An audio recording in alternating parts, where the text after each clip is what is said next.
Aunque la Champions League esté haciendo lo que hace siempre, que es opacar a la Europa League, no deberíamos perder de vista que estamos ante unos octavos de final apasionantes porque hay equipos de muy buen nivel. Tanto que algunos de ustedes no han parado de pedirme un Power Ranking de la Europa League y yo, manso y obediente, aquí estoy para traérselos.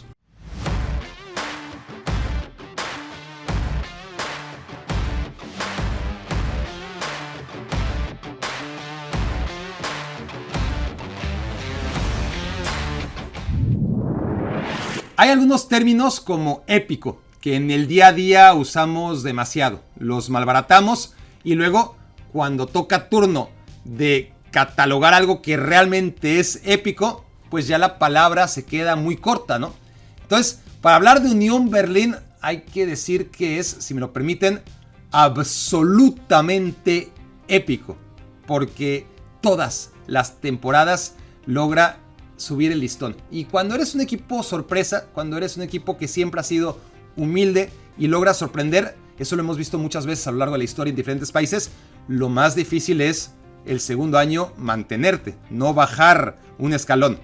Cuando no solamente te mantienes, sino que subes un escalón, y no solamente son 2 años, sino 3, y después del tercer año ya parece que no puede estar mejor, que ya tocaste tu techo, y al cuarto año logras superarlo, entonces ya estamos hablando de una historia que merece ser contada, y esta es la de un equipo que ahora parece ya hasta normal. Octavos de final de la Europa League, siendo favorito para meterse a cuartos de final.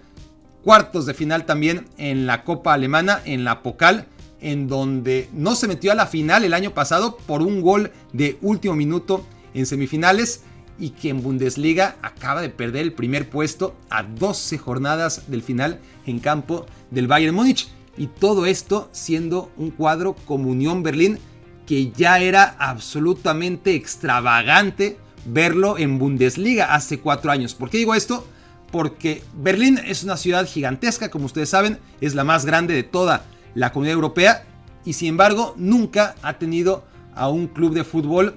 coherente con la magnitud de la ciudad a la que representa. Si el Hertha Berlín lo fue en algún momento, han pasado ya 100 años de eso. Lo que sí tiene Berlín son muchos equipos pequeñitos, y uno de tantos es el Unión, con la particularidad de que creció del otro lado del muro, esto es, en la Alemania comunista, con todas las carencias y todos los rezagos que esto implicó para el equipo. Sin embargo, Unión Berlín subsistió y eventualmente fue logrando ascender categorías hasta meterse en la segunda división. El tema es que en la Zweite Bundesliga no podía jugar si no mejoraba sustancialmente su estadio, y el equipo no tenía recursos para hacerlo. Para poder jugar en la segunda división y ser acreditado, sus aficionados tuvieron que literalmente ponerse manos a la obra y reconstruir su estadio y hacer las mejoras para que el equipo pudiera jugar en segunda división y después con ello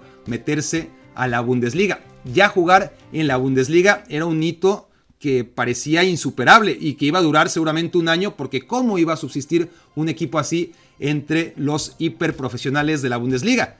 Y no solamente eso, el primer año quedó en 10º lugar, es decir, muy lejos de los puestos del descenso. El segundo año, que parecía inevitable que cayera por su propio peso el tema de Unión Berlín y volviera a la segunda división, todo lo contrario, sube el listón y se mete incluso en puestos que lo llevan a Conference League y debuta en competiciones europeas. El tercer año, Unión Berlín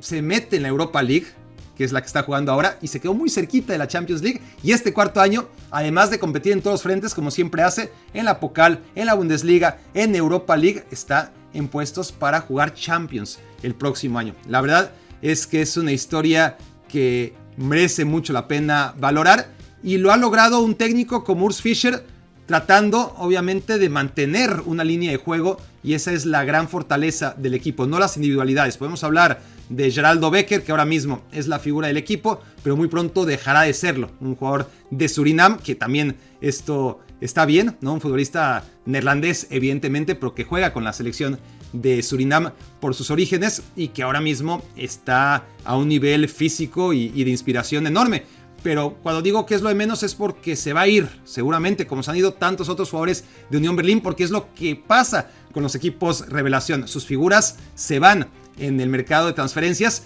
y ahí el técnico suizo Urs Fischer ha tenido que hacer las enmiendas necesarias para que el bloque se mantenga y sobre todo la idea de juego, que está basada en orden, en una defensa que es la mejor sin ninguna duda de la Bundesliga y además un contragolpe letal. Ahí está el Unión Berlín compitiendo siempre en lo físico, siendo un equipo muy incómodo, presionando arriba porque no deja de ser un equipo alemán, pero mucho menos de lo que suelen hacer otros clubes de la Bundesliga con su propio estilo. Unión Berlín no solamente compite, sino triunfa en todos los frentes y ahora se enfrenta, curiosamente, para acabar ya con los datos culturales y curiosos, a otro equipo de nombre Unión. Son muy poquitos, por lo menos en Europa. En América tenemos al Philadelphia Union, al Unión Santa Fe, a Unión Española, pero en Europa realmente son pocos los equipos que se llaman Unión y no suelen estar en estas competencias, así que ahí queda el derbi de uniones, donde el Saint-Gilloise también tiene lo suyo, fue casi campeón de Bélgica la temporada pasada, le dio vértigo en las últimas jornadas del playoff, pero va a ser un equipo difícil porque para cuadros como Unión Berlín nada es fácil, pero con trabajo, con humildad, seguramente logrará meterse a cuartos de final y seguir subiendo un año más ese listón que quién sabe cómo le hacen, pero logran mantener siempre arriba. A lo mejor estoy siendo algo injusto con la Real Sociedad de San Sebastián al ponerlos tan abajo en este ranking, pero no es un equipo que me parezca vaya a ser un gran problema para la Roma. De hecho, puedo imaginarme perfectamente a José Mourinho sonreír sin reparo cuando le tocó en el sorteo la Real Sociedad. Es un equipo que cuando las cosas van bien, cuando puede imponer su estilo, pues es un cuadro intenso, es un equipo que además juega muy bien la pelota, que tiene mucha calidad, sobre todo en el medio campo, con Zubimendi, con Merino, con Take Kubo, con Bryce Méndez, con Oyarzábal que está de regreso, pero que no tiene punch, no tiene gol y no tiene un buen delantero. Sorloth no me parece un delantero de buen nivel y no lo veo definitivamente aprovechando las muy pocas ocasiones que la Roma seguramente le va a permitir a la Real Sociedad durante 180 minutos. Así que veo a un rival casi ideal para el cuadro de José Mourinho, si bien hay que tomar en cuenta que ha sido una gran temporada la de la Real Sociedad, solamente por debajo del Barça y del Real Madrid en la Liga tras muchas jornadas. En la Europa League, sin duda, que cumple las expectativas en la fase de grupos, quedando por encima del Manchester United. Si bien hay que matizar a qué clase de Manchester United se enfrentó, con qué United midió fuerzas en la primera parte de esta temporada. Es un equipo competitivo, es un buen equipo, pero no creo que llegue a cuartos de final. Quedó eliminado de los octavos de final el máximo representante de la Eredivisie de hoy y siempre, el Ajax, a manos de Unión Berlín, pero sigue con vida y coleando además bastante el líder de la Eredivisie, el Feyenoord, un equipo realmente sólido. Y cuando hablo de solidez, no me refiero a sus partidos que son más bien caóticos y a sus fragilidades defensivas que son evidentes, a ese gol de último minuto al que parece siempre recurrir para llevarse la victoria, sino a esto último, ¿no? A ganar siempre. El Feyenoord no pierde desde octubre, realmente es notable, empata muy de vez en cuando, gana casi siempre, y esto, cierto, recordando la manera en la que se clasifica a octavos de final en primer lugar de grupo, en un partido en el que era ganar o quedar último en contra de la Lazio. Lo gana con gol de Santiago Jiménez y es una muestra más de la solidez de este Feyenoord, de lo fiable que es en los momentos cumbre. Este grupo acabó con cuádruple empate, todos empatados con 8 puntos, y por diferencia de goles acaba el Feyenoord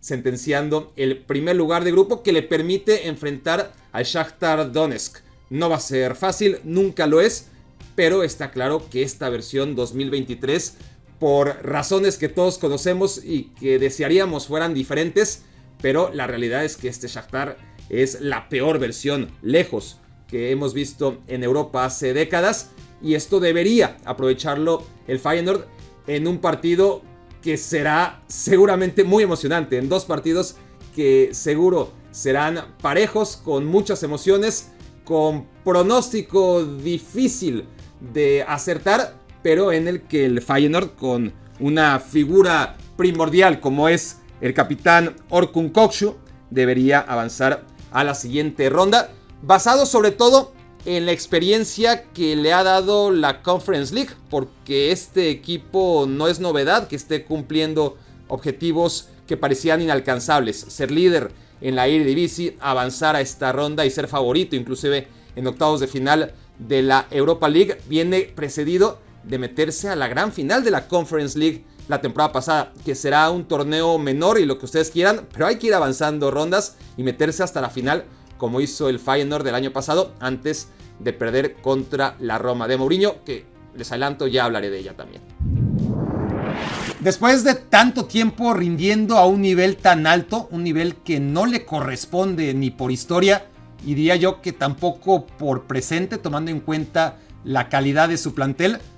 la verdad es que es hasta fácil caer en el error de normalizar lo que ha hecho el Betis estas temporadas. Y por el contrario, yo creo que hay que subrayar la dificultad y el mérito de lo conseguido por el equipo dirigido por el ingeniero Pellegrini. Porque una cosa es destacar en la Europa League, como lo está haciendo, 2 años seguidos, porque ya la temporada pasada fue muy bueno también lo del Betis a esas alturas del calendario. Y otra muy distinta es que esto no les facture en liga. Lo hemos visto muchas veces, ¿no? Equipos que rinden por encima de sus posibilidades en torneo continental solo para que el fin de semana paguen las consecuencias en la liga y muchas veces hasta acaben descendiendo. Nada más distinto a lo del Betis, que por el contrario, durante ya varias temporadas ha estado instalado en posiciones de Champions League durante muchas semanas y encima ganó la Copa la temporada pasada y esta temporada quedó fuera en octavos de final y perdió en penales, y también llevó hasta los penales al Barça en la Supercopa Española. Es un equipo sumamente competitivo, pero dicho todo lo anterior, a mí me parece que gran parte de esto tiene que ver con la poca competencia que hay en la Liga Española, la baja excelencia que hay en estos momentos en esa liga, hacen que el Betis parezca aún mejor de lo que es. Luego, cuando tiene que medir fuerzas, como ocurrió en la Europa League del año pasado, contra equipos como el Eintracht Frankfurt, entonces ahí al Betis no le alcanza. Y está bien, honestamente, no se le puede exigir mucho más al Betis. Contra el Manchester United, menos aún. Es el rival seguramente menos propicio por la calidad que tiene este y por que defensivamente el Real Betis sí que deja que desear, al menos para enfrentar a equipos de esta envergadura. Y encima de todo hay que hablar de las lesiones, porque hay una diferencia muy importante entre lo que presenta el Manchester United a nivel colectivo, pero sobre todo la calidad de sus piezas, y lo que tiene el Real Betis, que por ahí puede tener a 2 jugadores que realmente podemos considerar diferenciales para medio equilibrar lo que de todas formas es una superioridad manifiesta en este sentido del Manchester United. Pero estas 2 piezas, una, Nabil Fekir, está lesionado y se pierde ya el resto de la temporada, y la otra, Sergio Canales, está lesionado, podrá volver, pero quién sabe a qué nivel real estará para enfrentar a un Manchester United que es el gran favorito en esta eliminatoria. Hay muchos argumentos de peso para apostar, y diría yo que apostar fuerte por el Bayer Leverkusen en esta Europa League y particularmente en la fase de octavos de final. Y el primer argumento es el rival, porque si bien el Ferencváros está aquí tras quedar primer lugar de grupo en una fase donde tuvo que quedar por encima de rivales de peso como el Trabzonspor turco y como el Mónaco, pues a final de cuentas, llegados hasta aquí, seguramente que dentro de todos los rivales posibles es el que está más lejos todavía, a pesar de las mejoras, a pesar de toda la historia que tiene a sus espaldas, pero es el que está más lejos de la élite europea, a ella a la que sí aspira a instalarse de nuevo el Bayer Leverkusen. Eso lo primero. Lo segundo es Xabi Alonso como aval. Está claro que es un técnico debutante, pero también que se preparó mucho, que teníamos muchas ganas de verlo. Le llegó la oportunidad en el Bayer Leverkusen, no le ha sido fácil, pero ahí están los efectos en el juego, todavía más que en los resultados del equipo, que logró una victoria importante, ni duda cabe, contra el Mónaco, precisamente el Mónaco que quedó segundo lugar en el grupo del equipo al que ahora enfrenta el Ferencváros, y al que tuvo que remontar, porque en el partido de ida perdió en Alemania, tuvo que ganar en Mónaco y en penales poder pasar a los octavos de final y llegar ciertamente con la base de un juego muy ambicioso, que quiere la pelota, que quiere la iniciativa, que genera muchas oportunidades de gol, pero también frágil, también caótico, como pudo descubrir el Mónaco y como probablemente intentará descubrir también el Ferencváros. Pero más allá del rival y del entrenador que tiene el Bayer Leverkusen, la gran diferencia son los jugadores y sobre todo aquellos que han salido ya de sus lesiones. No es poca cosa hablar de Florian Wirtz, se perdió un año, fue el primer jugador de los destacados en perderse la Copa del Mundo cuando se rompen los ligamentos. Parecía muy lejana la Copa del Mundo de Qatar, pero ya no pudo llegar, una de las grandes joyas alemanas. Más allá de eso, el que Moussa Diaby no se lesione y que pueda jugar junto a Florian Wirtz es una garantía de sociedad entre dos jugadores top en el Bayer Leverkusen, que muy pronto estarán en equipos aún más grandes. Y si a Diaby y además a Wirtz, que no es poca cosa, le agregas a jugadores que tienden a lesionarse pero que ahora andan bien, como Ezequiel Palacios, Patrick Schick, vamos a ver, y si no es Patrick Schick, entonces Klausek en el centro del ataque. Tiene herramientas sin duda Xabi Alonso para tener un equipo en construcción. Ciertamente es una obra que no va a terminar en 2023, pero mientras construye, creo que puede hacer cosas muy interesantes en la Europa League. La verdad es que mentiría si tratara de venir ahora mismo a ofrecer argumentos muy sólidos para defender mi postura de poner al Sevilla tan arriba. Y sé que se espera de gente como yo que al menos en el papel ofrezcamos algún concepto basado en el presente y no en la mística y en el pasado y todo esto que honestamente no es prioritario. De nada serviría si el Sevilla no tuviera buenos futbolistas, pero además de que tiene buenos futbolistas que pueden ser diferenciales, que regrese el Tecatito, que hay momentos de los partidos que aún inmersos en esta crisis horrible en la que se encuentra el equipo hispalense, hay momentos de los partidos donde se les ve bien, donde juegan con la intensidad adecuada, donde parecen el equipo que quiere ver su técnico Sampaoli. Y si esos momentos se pueden hacer más largos en la Europa League, con el contexto que envuelve siempre al Sevilla en la Europa League, pues entonces tenemos ya claro que el Sevilla en cualquier momento de su historia, con Juan de Ramos, con Julen Lopetegui, con Unai Emery, inclusive con Sampaoli, cambiando siempre de futbolistas, de rivales, de contextos, pero ocurriéndole algo muy similar a lo del Real Madrid en la Champions League. Así como es muy complicado y cada año que pasa es más complicado por la manera en la que vaya intimidando la historia a sus rivales. Esta historia que se repite, ocurre con el Madrid en la Champions y así como es muy difícil ver que descalabre en la Copa de Europa el Madrid, casi lo mismo podemos decir del Sevilla en la Europa League. Es un equipo demasiado fuerte que se siente realmente grande cuando juega esta competición, se inspira y todos los demás análisis pasan a ser secundarios. Yo insisto en el tema básico, que es que este equipo está con futbolistas preparados para ganar la Europa League, que han ganado cosas, que en esos momentos de intensidad que se le ve al Sevilla, aunque sean esporádicos en los partidos, puede estar la base que acabe de germinar con un equipo como el que vimos en la ida contra el PSV, que gana 3-0, a pesar de que en el segundo partido en Países Bajos casi dilapida esa ventaja que había logrado sembrar en el juego de ida. Vamos a ver hasta dónde llega este Sevilla. De inicio debería ganarle al Fenerbahce, un Fenerbahce que tiene en Enner Valencia su principal carta. ¿Cómo está el ecuatoriano después de una gran Copa del Mundo? Es el máximo goleador de Europa. Si quitamos a Erling Haaland, si vemos todas las ligas más o menos competitivas de Europa, ningún futbolista más allá del noruego con el Manchester City tiene los goles que lleva Enner Valencia con el Fenerbahce. Está arrasando. La diferencia entre él y el segundo en la tabla de goleo en la liga turca es abismal, prácticamente el doble. Y bueno, esa es la principal amenaza, más allá de sí mismos, que tienen los futbolistas del Sevilla para vencer al Fenerbahce en los octavos de final, en una eliminatoria en la que por su pasado, más que por su presente, son favoritos.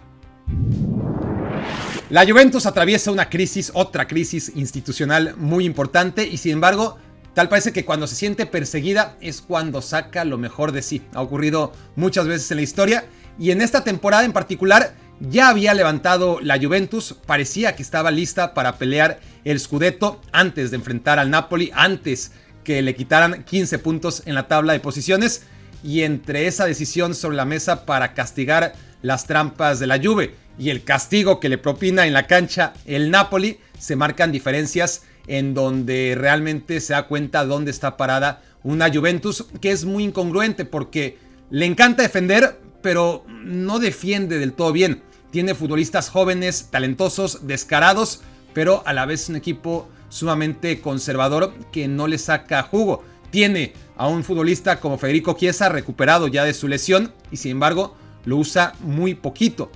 Es un equipo que tiene futbolistas muy determinantes, tiene que ser favorito por historial, por la jerarquía de varias de sus piezas, empezando por Ángel Di María, que cuando está bien es insuperable. Vuelve Paul Pogba, por si en algo puede hacer falta y puede aportar algo, veremos, pero es interesante por lo menos ver al fin a Paul Pogba de regreso en la Juventus. Y en fin, es un equipo que tiene a un Vlahovic que necesitará recuperar ese olfato goleador y seguramente lo hará en el momento más importante de la temporada. La liga está perdida seguramente, más allá que estén reclamando esos 15 puntos, y está en cuartos de final de una Europa League o en octavos de final de una Europa League, donde aspira a meterse en cuartos de final enfrentando al Freiburg, un equipo alemán que es muy ordenado, que es peligroso porque es muy intenso, pero que en el papel no debería ser demasiado problema para esta Juventus que parece encarrerada. Y aquí es donde creo que hay que trazar una línea imaginaria entre los equipos contendientes buenos, de los que he hablado hasta ahora, y los que son favoritos a ganar la Europa League. Y entre ellos creo que hay que incluir ya a la Roma, al campeón de la Conference League, que tiene, claro, en José Mourinho, su entrenador, a su principal aval. Es verdad que en la fase de grupos la Roma sufre, no lo hace nada bien. Acaba clasificándose de panzazo en el último partido, ganándole al campeón búlgaro, el Ludogorets. Pero también hay que tomar en cuenta todas las bajas que tenía la Roma. De hecho, tanto en Europa League como sobre todo en Serie A, es un equipo que rinde más allá de sus posibilidades si tomamos en cuenta el plantel con el que contaba José Mourinho. Y el quedar segundo lugar de grupo por detrás del Betis nos permitió en aquel doble partido contra un rival de categoría como es sin duda el Salzburgo de Austria, pudimos ratificar lo que ya veníamos apuntando antes, ¿no?, de esta Roma en Serie A, que es un equipo muy sólido, un equipo que sobre todo en su versión 2023 no pierde, porque mantiene el orden de la primera parte de la temporada en la que basó ese éxito que le permite estar ahora peleando en los dos frentes, en Europa League y en Serie A. Pero además, y esto es lo más importante, ha recuperado piezas que definen partidos. De esas que no tuvo en la primera parte de la temporada o de las que tuvo que prescindir durante muchas jornadas. Empezando por Paulo Dybala, que parece que anda bien el argentino. Siguiendo por Spinazzola, el lateral izquierdo, que casi se nos olvida, pero no deja de ser uno de los mejores laterales izquierdos del mundo. O lo era antes de esa dolorosa lesión en la Euro ante Bélgica. De hecho, fue uno de los mejores jugadores de la Italia campeona de la Euro en 2021. Entonces agreguen a estos dos nombres el de Wijnaldum, que viene regresando de una lesión. Desde el primer partido se lesionó el neerlandés, que no tuvo continuidad en el Paris Saint-Germain, pero que podría ser importante todavía en esta Roma. Ya veremos qué tanto peso tiene si es que juega en contra de la Real Sociedad. O el caso de Belotti, un delantero formidable al que le ha costado muchísimo adaptarse, jugó toda su vida en el Torino, pero que con ese gol en contra del Salzburgo quizás empiece a destaparse el que sin duda es un gran delantero como Andrea Belotti. Entonces, si tomamos en cuenta la solidez de la estructura de Mourinho, más estas piezas que te definen partidos y que no las tuvo en la primera parte de la temporada, me parece a mí que la Roma es un equipo a temer y a temerle bastante. Demasiada euforia antes del 7-0. Y este 7-0 del Liverpool sobre el Manchester United pone las cosas en su lugar. El Manchester United no es el favorito para ganar la Europa League. El Manchester United no está para pelear la Premier League. El Manchester United ganó la Copa de la Liga, puede aspirar a hacer algo importante, meterse a la final y a ver qué pasa según su rival En la FA Cup, mientras no sea el Manchester City, será favorito. Pero lo mismo le pasa en la Europa League. Mientras no se enfrente al Arsenal, el Manchester United, a pesar de haber recibido 7 goles de manera por demás inesperada ante Liverpool, seguirá siendo el candidato para vencer en cada eliminatoria al Betis y al que se encuentre a partir de cuartos de final, si es que logra eliminar al Betis, que como ya comenté tampoco será labor muy sencilla para el equipo de Erik ten Hag. Había demasiada euforia respecto a este equipo. Yo creo que es un cuadro que ha mejorado mucho, pero que antes del 7-0 ya venía exhibiendo problemas defensivos, desconexiones que los equipos rivales, a diferencia de Liverpool, no supieron castigar. Le pasó en contra de Leicester, en el que ahora es el penúltimo partido de Premier League en Old Trafford. Como lo acaban goleando, muy poca gente al final reparó en que en los primeros minutos el Leicester, yo diría que le pasa por encima al Manchester United, y si no le mete 2 o 3 goles es gracias a David De Gea. Y que en el partido contra el Newcastle también, el Newcastle es mejor en los primeros 20, 25, 30 minutos, y que después cae el gol del Manchester United y a partir de ahí sí es mejor y sabe controlar el partido, sobre todo basado en un Marcus Rashford incontrolable, que más allá que contra el Liverpool no apareció, son demasiados partidos consecutivos, ya le tocaba descansar en uno a Marcus Rashford, que es realmente el hombre diferencial, porque más allá del buen nivel que venían exhibiendo hasta antes del partido contra el Manchester United, Varane y Martínez y Casemiro y Bruno Fernández y prácticamente todos, más allá del experimento de poner a Weghorst en el 11 titular y encima no como centro delantero sino como media punta, bueno, todas esas cosas que ya venía el Manchester United